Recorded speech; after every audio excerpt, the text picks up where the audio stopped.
أعلن الناخب الوطني مجيد بوقرة عن القائمة النهائية للمنتخب الوطني المشارك في كأس إفريقيا للاعبين المحليين الشان، والتي جاءت على النحو الآتي: في الحراسة الثلاثي بوحلفاية وبوسدر وميجادال. في الدفاع يوجد رضواني، نشاط، عليلات، حليمية، غزالة، عبدة، خاسف وشتي.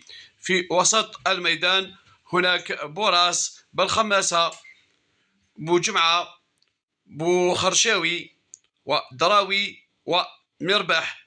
في الهجوم نجد اللاعبين الآتية أسماءهم: أخريب، مرغم، بالحسيني، مشيد، محيوس، بايزيد، مزيان وكحلي. للإشارة، البطولة ستلعب في 3 بلدان، وهي كينيا، أوغندا، تنزانيا.